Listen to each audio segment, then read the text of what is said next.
daquela serra e meu bem,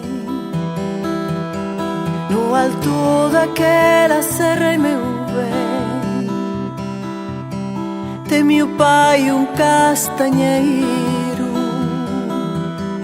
tem meu pai castanheiro,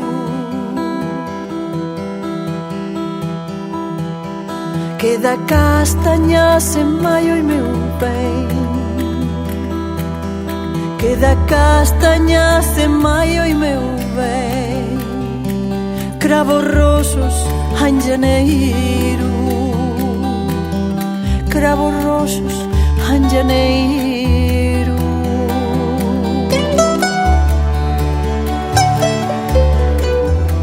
Sí, es una cosa absolutamente impresionante porque no sé, primero es un valle cerrado, es un valle como aislado, es como un Edén fuera de la historia, fuera del tiempo.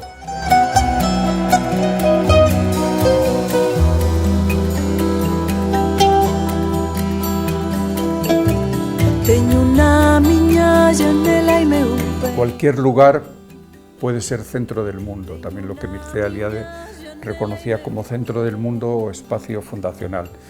Esto es así para la persona que vive en equilibrio, que vive en armonía, que ama la naturaleza y sobre todo que sabe contemplarla.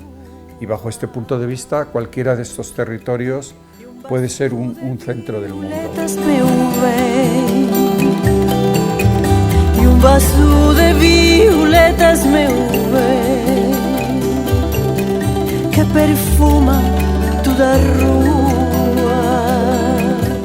No deberíamos olvidar nunca, viendo este territorio y esta zona, que el hombre ha sido capaz de unir el agua, la tierra y el metal. El agua, los dos ríos, la tierra, los puentes y la agricultura y el paisaje, y el metal, el ferrocarril.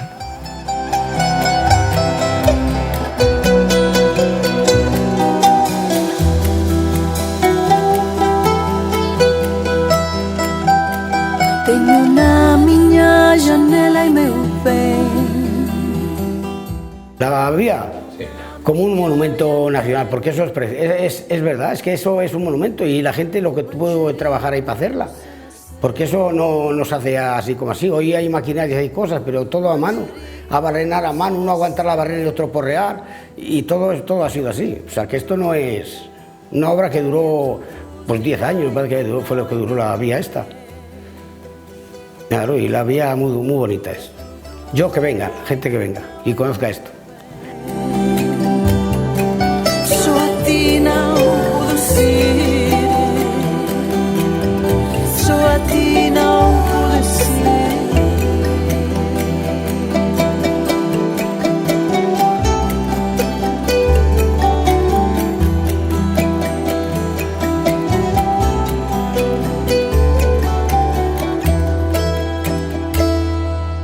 Pues estas líneas de ferrocarril en el siglo XXI hay que mirarlas como un patrimonio.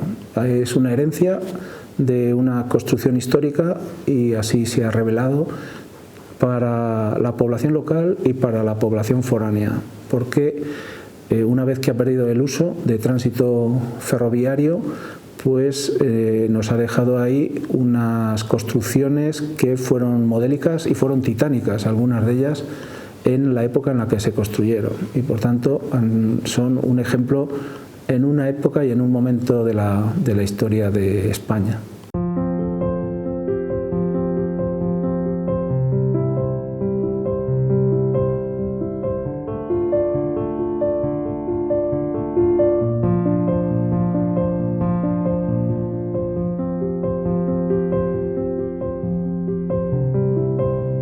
Realmente la intervención humana fue enorme.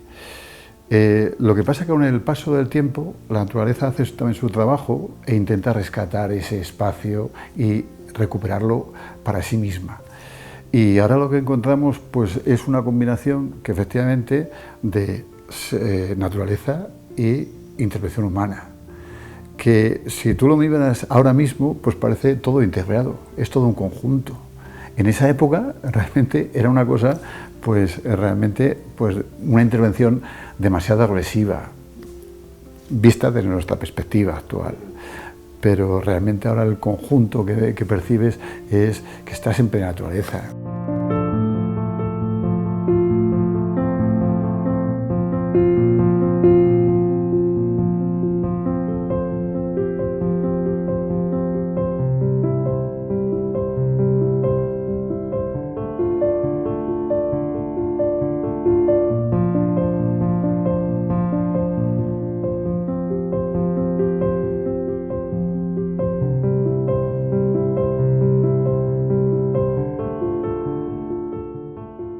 La línea del ferrocarril La Fregeneda está declarada bien de interés cultural, tiene 78 kilómetros de longitud, desde la Fuente de San Esteban hasta Barca de Alba, existen 9 estaciones, 13 puentes y 20 túneles.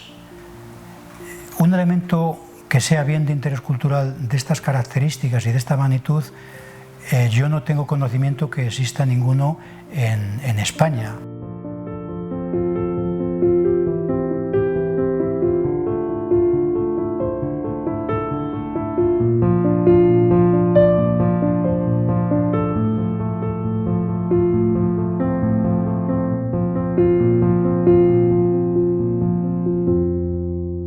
Es espectacular el trazado del ferrocarril a partir de Hinojosa, pasando porque ya ahí empieza el declive, entonces hay un desnivel de, no recuerdo ahora cuántos metros, desde Hinojosa hasta el lecho del río, porque acaba cruzando el Águeda al lado del Duero.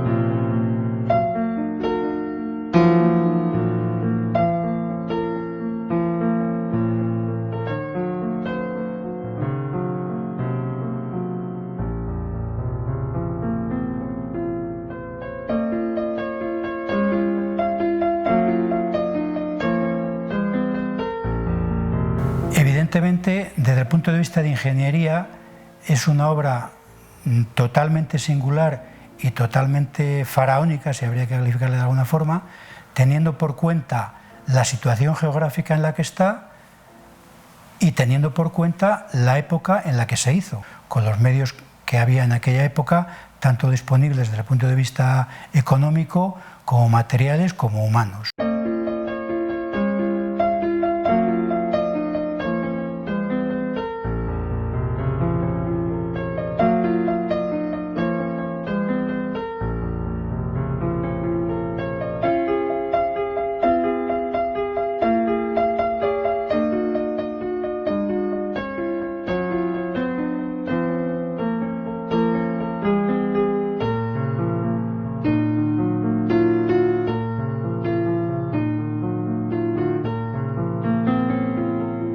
Entonces la idea pues era buena, era hacer llevar digamos, una vía de expansión económica que atravesara toda aquella zona, desde Salamanca a Oporto, a las Arribes, pasando por las Arribes y traspasando el Duero y llegando a Oporto. Entonces la idea era esa.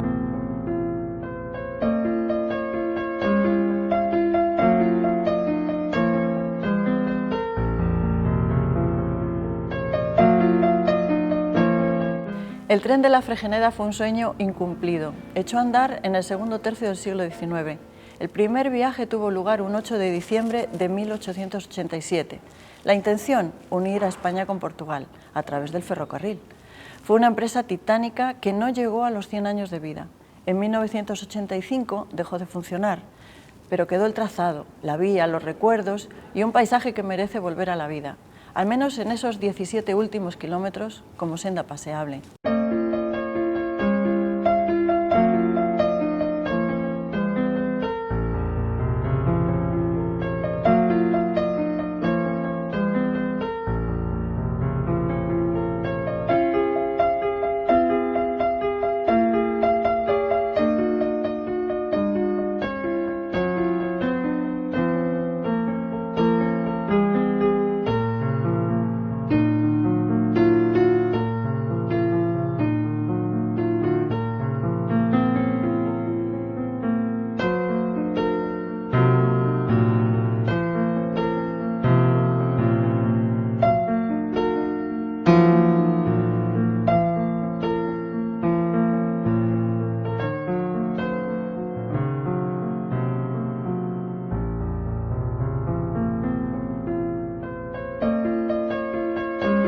uno de los viajes que hice de niño, pues prácticamente tengo un vago recuerdo, pero el que sí que recuerdo bien fue el último viaje que hizo este tren, el 31, me parece que fue el 31 de diciembre de 1984, porque el 1 de enero del 85 se cerró por obra y gracia del Partido Socialista. Nos lo quitó del medio así, fuera, de sopetón. Y hombre, ese viaje, pues vuelvo a repetir, es de recuerdo, de nostalgia, de decir, esto ya no lo vamos a volver a ver más.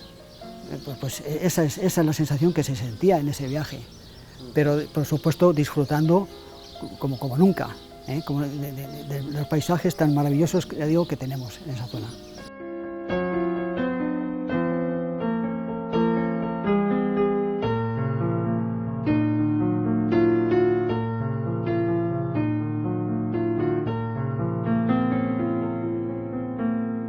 Fue un viaje más o menos como engañado a la gente, porque aunque sí decían que iban a cerrar, nadie se lo creía hasta que en realidad pasó. Entonces, no sé, la gente iba contenta, pero con un poquito de miedo de que en realidad se fuera a cerrar.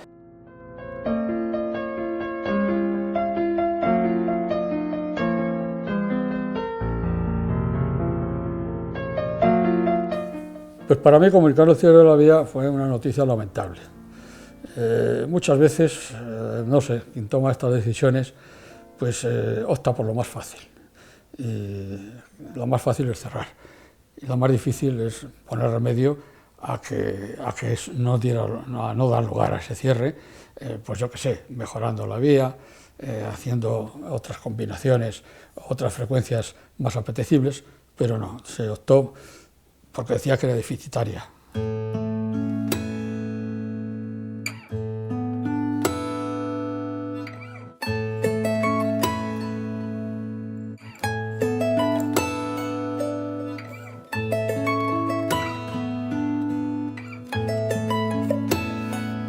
Llena de penas, me acuesto. Y con más penas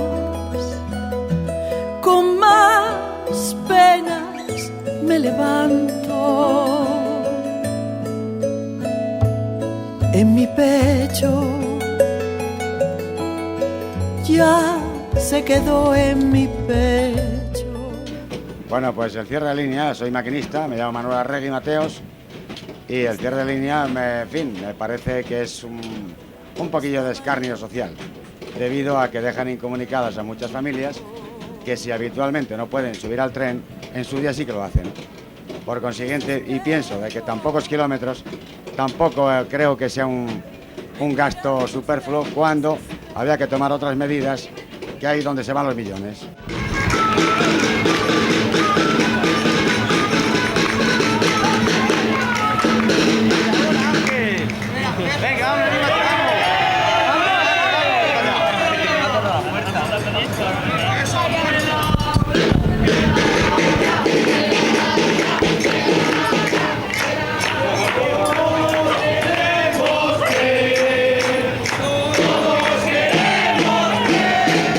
Fue una experiencia absurda. Primero, aquello se hizo para revitalizar la zona, no se consiguió. La zona al cabo del tiempo siguió igual que estaba. Aquella cosa tenía, o sea, se puso una gran esperanza en aquello, se invirtió mucho capital, portugués, francés y español, se invirtieron muchas horas de trabajo, perdieron la vida muchos hombres, no hubo ningún paraíso, diríamos, de pronto que viene el maná, no. Extiendo mi manta en el suelo, extiendo mi manta y me dejo adormecer. Si yo supiera si supiera que muriendo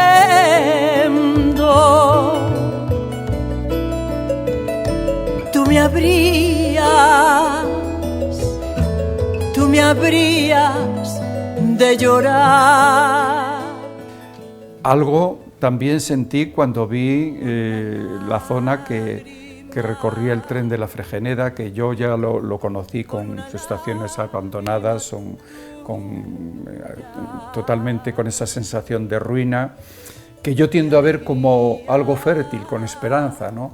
Yo hablo de las ruinas fértiles, tanto en arqueología como en arquitectura, porque siempre piensas que detrás de eso puede haber solución, puede haber proyecto. Por eso me alegra que ahora el tren de la Fregeneda no exista, pero ha dejado su huella, ¿no? Ha dejado esa vía, ha dejado ese camino y también la ha dejado cerca del río. El río es otro territorio, es otro gran símbolo. Me dejarían matar.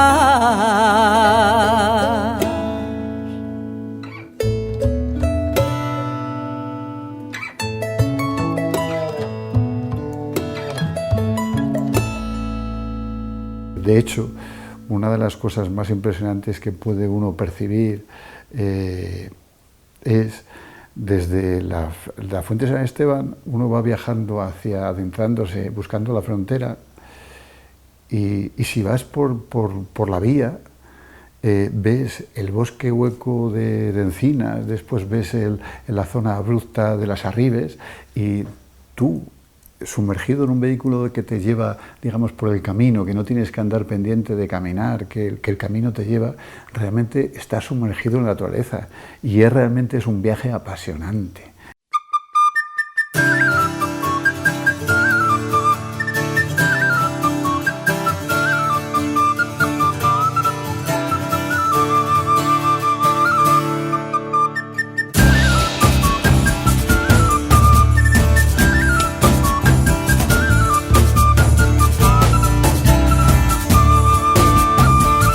O baixar da Ribeiriña, agua chove e agua crece. O baixar da Ribeiriña, agua chove e agua crece. Dame a mão, o meu amor, antes que ninguén soubese. Si tú és o meu amor, dame cá os brazos teus. Si tú és o meu amor, dame cá os brazos teus. Si no és o meu amor, vai tambor, adeus, adeus. Si no és o meu amor, vai tambor, adeus, adeus. Cirandeiro vai à eira, quero te ver passear. Quero ver o teu modinho, quero ver o teu trajar.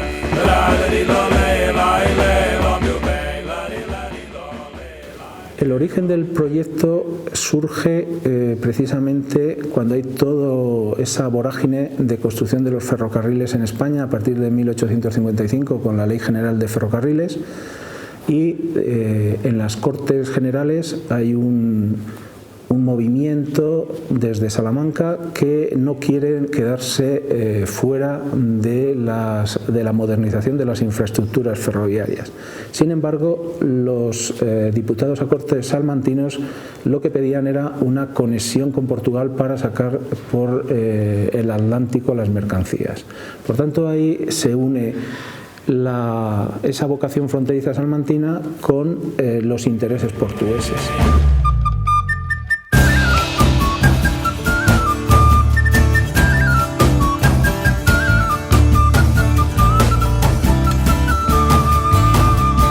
Adolfo Galante fue diputado por Vitigudino, estuvo, creo recordar, en 4 legislaturas. Este era un defensor acérrimo de su tierra, luchó todo lo que había luchado legislativamente, pues para que el Congreso aprobara las leyes necesarias para que el ferrocarril arrancara y para que el ferrocarril pudiera ser una realidad.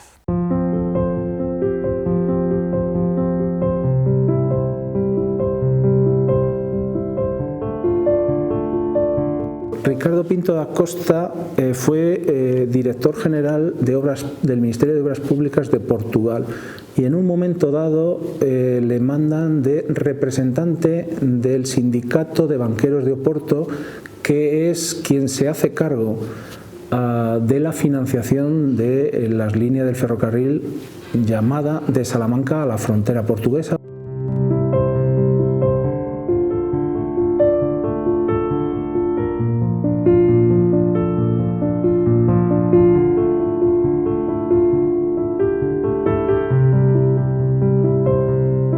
Yo creo que estábamos entre unos personajes de su época, ¿no? Entonces ellos supieron leer que el desarrollo de los territorios pasaba por la llegada del ferrocarril.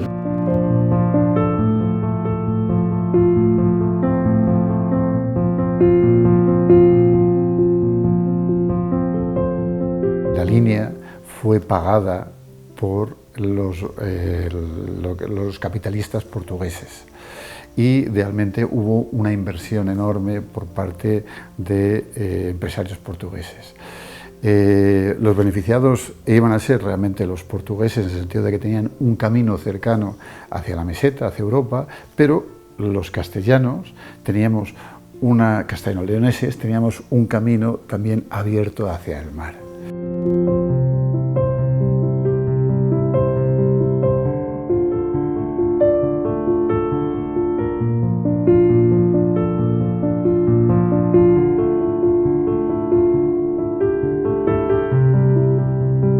Realmente incluso creo que está en los textos de la ingeniería del ferrocarril, ¿no?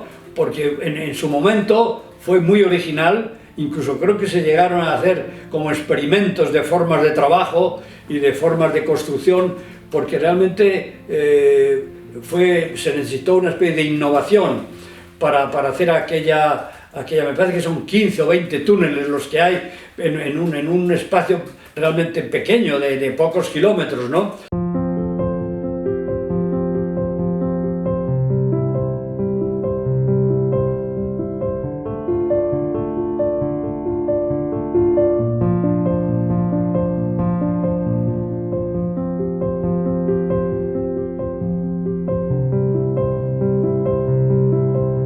Prestigiosos ingenieros que toman ideas constructivas de Eiffel.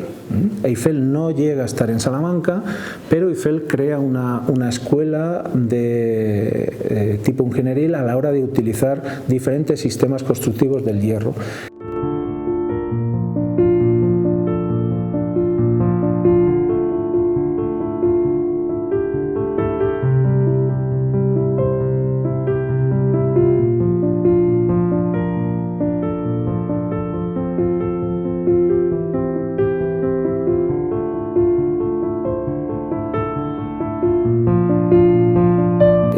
Ferrocarril, en esos últimos 17 kilómetros, desde la Estación Internacional de la Fregeneda, que está en el paraje de Valdenoguera, a 1,5 kilómetros, 2 kilómetros del casco urbano de la Fregeneda, a orillas del río de la Ribera de Frolla, pues a partir de ahí la línea lo que hace es descender desde una cota en torno a 450 metros hasta los 135 metros en que se encuentra la desembocadura del Águeda en el Duero. A partir de ahí, la línea se tiene que acomodar, dice los escritos, a las curvas y contracurvas de la pendiente del valle encajado del río Águeda. Hay que suponer que algunos de los túneles pues están sobre una cota entre los 300 y 400 metros de caída, que en muchos casos el viaducto sale de un túnel, enlaza con el otro túnel y así sucesivamente, ¿no? Por tanto, es un trazado de una arriesgada obra ingenieril, ¿no?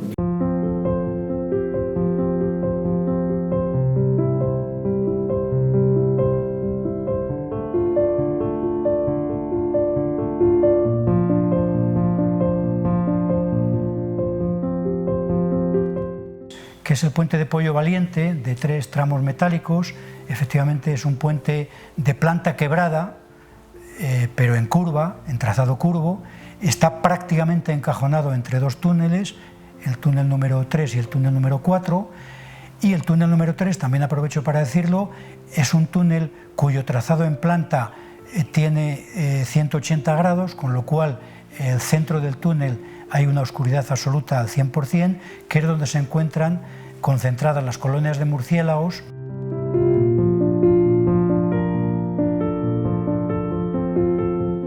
no son solitarios, ¿no? Porque ellos forman colonias muy interesantes. Mira, concretamente en el túnel este número 3 hemos llegado a controlar hasta 11.000 individuos, una cantidad, pues dentro de los mamíferos, pues impensable, ¿no? Mira, un murciélago pequeñito, un pipistrellus o un murciélago común que hemos llamado siempre, que en una noche come más de la mitad de su peso en insectos. Más de 500 mosquitos devoran en una noche. Y que viven allí en colonias pegados al techo y allí viven, allí nacen, allí... entonces cuando a veces íbamos nosotros de jóvenes allí, de experiencia, de paseo, allí de excursión a los túneles, pues cuando ven gente se alborota, vamos, cuando oyen gente se alborota, porque evidentemente todos están ciegos, ¿no? Los murciélagos. Entonces pues se alborotaban y tal, algunos caían y tal.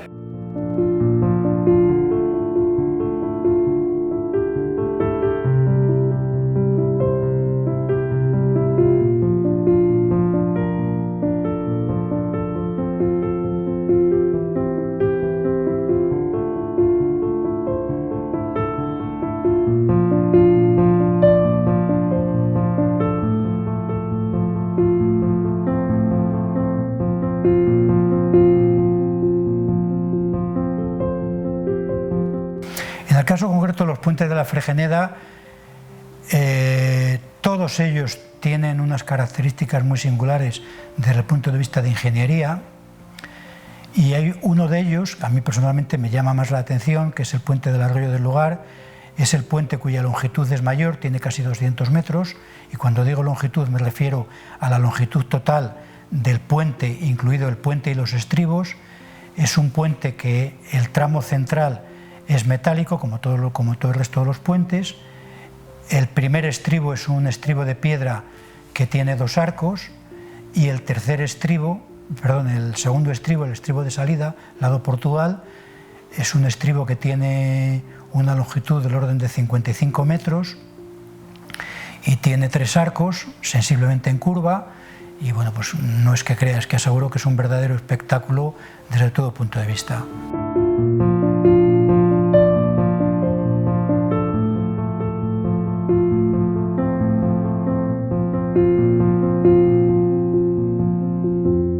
Que son, no sé si mucha gente lo sabe, son de la escuela Eiffel, nada más y nada menos. Y ahí no existe nada de hormigón, es todo piedra de cantería, perfectamente tallada, a base de puntero y maceta, quiero decir, totalmente artesana. Y es una maravilla, ahí no hay hormigón para nada. Esquilones de plata. Pero el túnel número 6 sí es cierto que aproximadamente en el centro del trazado tiene una salida al exterior en la margen izquierda según avanzamos, que hay un mirador natural, y bueno, pues efectivamente es un mirador de la belleza, ¿no? Porque se contempla uno de los puentes, se contempla ya las incipientes aguas encajonadas del río Águeda, que luego iremos viendo a partir de ahí en todo el trazado en nuestra margen izquierda hasta confluir en el puente internacional con las aguas del río Duero, y bueno, pues es un verdadero espectáculo. Entraba la luna y también el sol, y también la prenda que adora. Los sufrimientos, las penurias que pasaron para la construcción, todos aquellos series de accidentes, de desgracias naturales que se han ido contando, que se han ido narrando, están ahí para los anales de la vía y para los anales de los estudiosos. Todos son ciertos, seguramente, inclusive muchos más que han quedado en el olvido. Si lo sacas vacío. El túnel número 1 efectivamente es el más largo de todo el recorrido, tiene no recuerdo la cifra exacta, pero son 1.400 metros. Es totalmente recto, como muy bien dices, y efectivamente nada más entrar en el túnel ya vemos la luz al final del túnel, que incluso nos da la sensación de que vamos a llegar muy pronto, pero recorrerlo a pie, yo lo recorrí hace 2 días, recorrerlo a pie se tarda casi 1 hora. Mi amante, cuánto diera yo.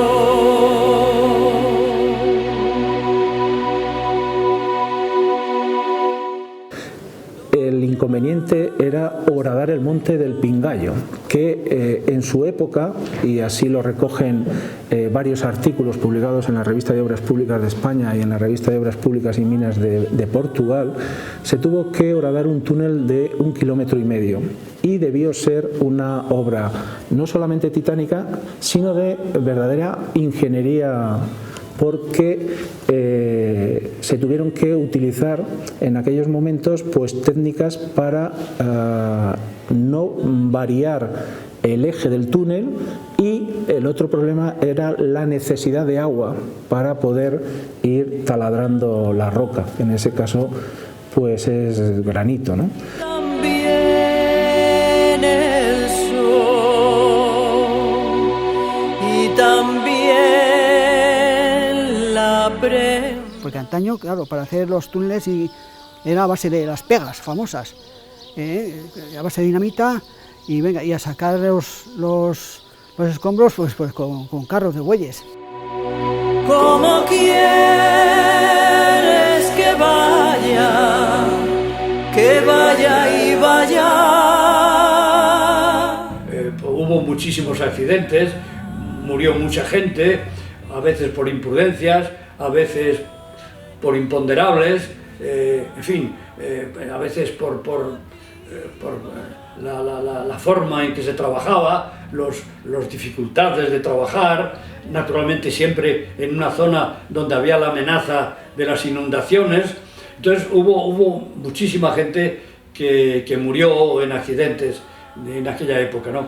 La luna y también el sol y también... Las condiciones laborales pues eran muy exigentes y eran extremas debido a las elevadas temperaturas que generalmente en la época estival pues se dan en los valles encajados de los Arribes, ¿no?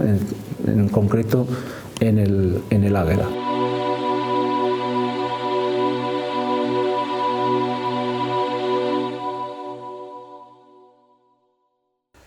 Por actos violentos, creo recordar que fallecieron por lo menos una docena de personas. En cierto momento se llegó a convertir en una especie de refugio de malhechores que huían de la justicia de una manera. Allí no les preguntaban nada, sino que se pusieran a trabajar, ¿no?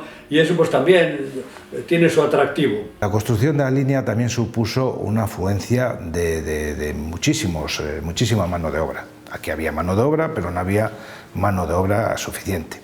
Digamos que aquí principalmente era la parte técnica, bueyes, carretas, facilitar sitios donde poder sacar material, etcétera, etcétera. Y donde acude mucha gente, pues acude todo tipo de gente. No, la gente quedó, pues yo digo que fue, no digo traumatizada, pero sí quedó impresionada por esa otra perspectiva sobre la vida, porque eran eso, no sé, llegaron a 2.000 o 3.000 ferrocarrilanos, como los llamaban allí. Entonces estos aportaron pues otra vida, otro mundo, por supuesto más dinero. Y luego, por causas de enfermedad, epidemias, falta de higiene, paludismo, viruela, enfermedades de carácter contagioso, enfermedades de carácter, digamos, digestivo, pues fallecieron alrededor, ligados con el ferrocarril, alrededor de 400 personas. Y no ligados con el ferrocarril, fallecieron por causas de enfermedad alrededor de 1.200 personas, en los municipios de Fregeneda e Hinojosa, entre los dos municipios. Pues hubo brotes de tifus, de cólera, que el gobernador civil de la época pues tuvo que solucionar mandando al catedrático de medicina en 1884, creo recordar, ¿no? Llama la atención pues también inclusive algún pequeño cementerio que hay de aquella neumonía, cólera de aquella época, en el cual ya no sabían dónde enterrar a la gente porque eran tantos los muertos y tan pequeños los cementerios que no daban abasto y buscaban de hecho lugares apropiados para enterrar.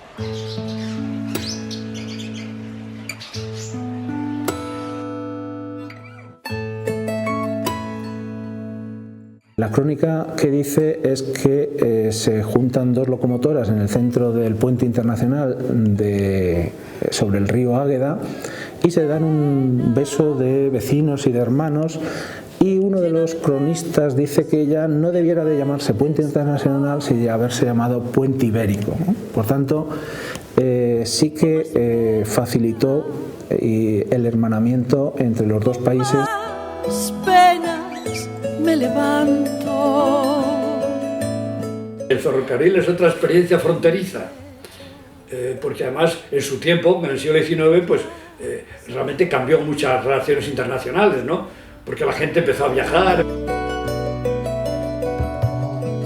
Esta manera.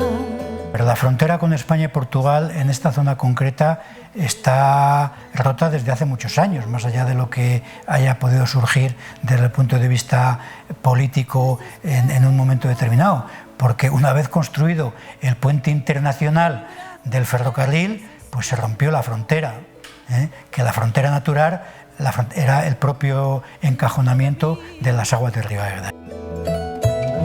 Dentro de mí el castigo. No te quiero. Yo digo que no te quiero. El puente internacional es un puente de unión. De hecho, cuando se inauguró, se hizo mediante lo que se llamó el beso de las máquinas, donde una máquina española y otra máquina portuguesa chocaron sus toperas a modo de beso, el beso de las máquinas.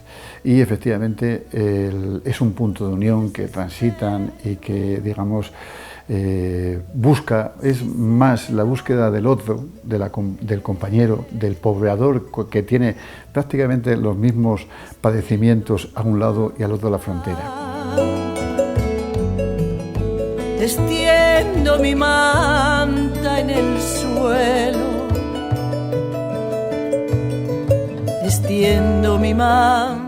Porque la relación es verdad que no hay proyectos comunes, pero sí es verdad que es fluida, que nos conocemos, que nos invitamos a actos, que nos invitamos a inauguraciones y que tenemos un contacto pues bueno, fluido y bueno de buenos vecinos. Si supiera que muriendo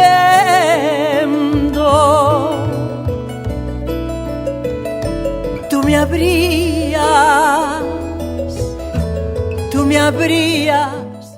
Recuerdo también una frase de Unamuno que, hablando de España y de sus problemas, pues él decía que precisamente a España le falta lo que tiene Portugal, o sea, ese complemento quizá de lo emotivo, de la nostalgia, esa sensación que sentimos nada más cruzar la frontera, en los pueblos, en los paisajes. Querían matar. Por una lágrima tuya, qué alegría me dejaría matar.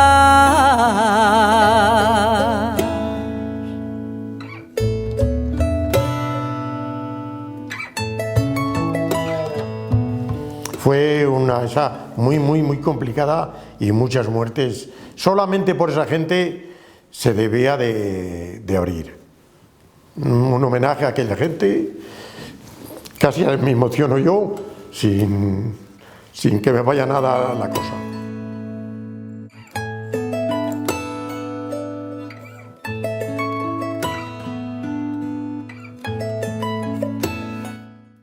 El tema del ferrocarril La Fregeneda, la mayor de las desgracias, desde mi opinión, la mayor de las desgracias es lo que ha ocurrido hasta ahora.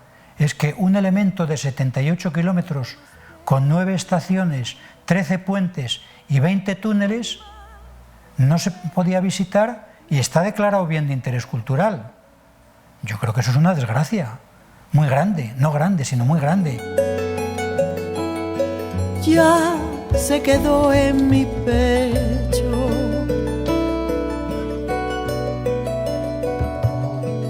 esta manera. El ruido de las máquinas atravesando túneles y puentes ya solo es un recuerdo en la memoria de quienes se acercan a esta vía, pero lo que fue un trayecto ferroviario se ha recuperado como senda verde. Yo la he hecho y os la recomiendo. Ya es posible pasearla a pie y experimentar cómo el ferrocarril fue capaz de unir el cielo, la tierra, el agua y el metal en una conjunción armónica. Dentro de mí el castigo, no te quiero. La rehabilitación es muy completa y sobre todo queremos dar seguridad a la persona que quiera hacer esa marcha. Es una marcha en la que es una sucesión de túneles, de puentes, de experiencias inolvidables, y lo que queremos es que en ese paisaje maravilloso, con caídas de 60 metros, paisajes imposibles que pueden encontrarse, las personas que lo transiten tengan la seguridad, la tranquilidad de estar en las mejores manos y que todo esté en torno a que disfruten con seguridad.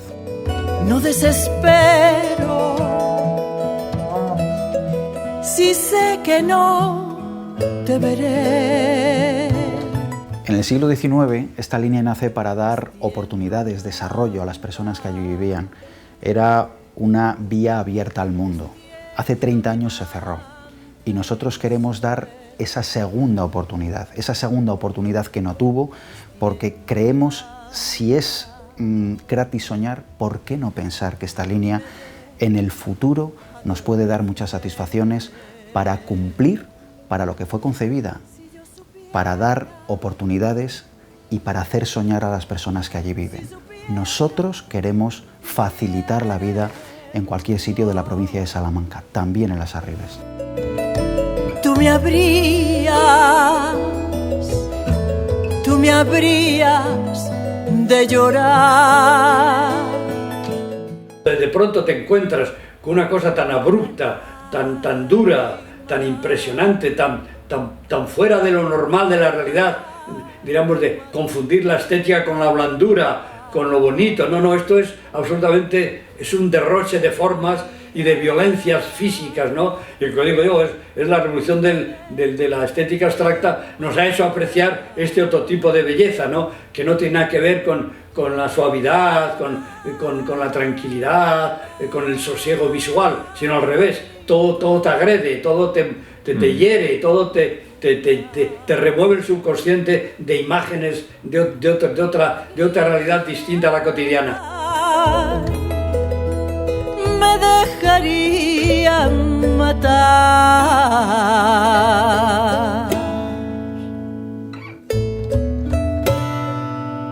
Tenemos que seguir amando la naturaleza, mimándola, buscar un desarrollo en sintonía con ella, y esta solución, por ejemplo, que se ha buscado para el trayecto del tren de La Fregeneda, pues puede ser un ideal.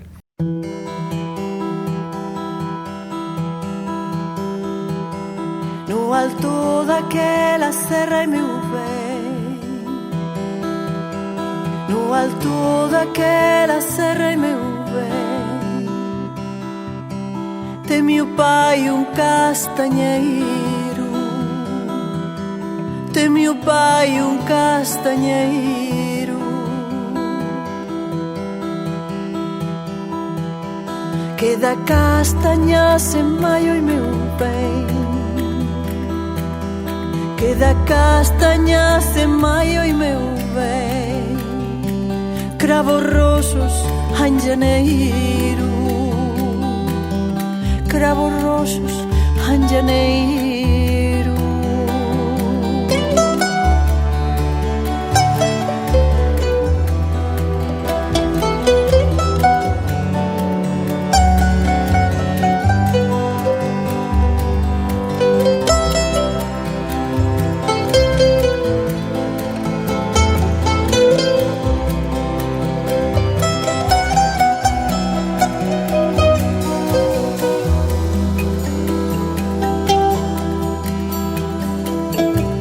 Tenho na minha janela e meu bem, tenho na minha janela e meu bem, o que tu não tens na tua, o que tu não tens na tua, e vaso de violetas, meu bem, vaso de violetas, meu bem, que perfuma toda a rua, que perfuma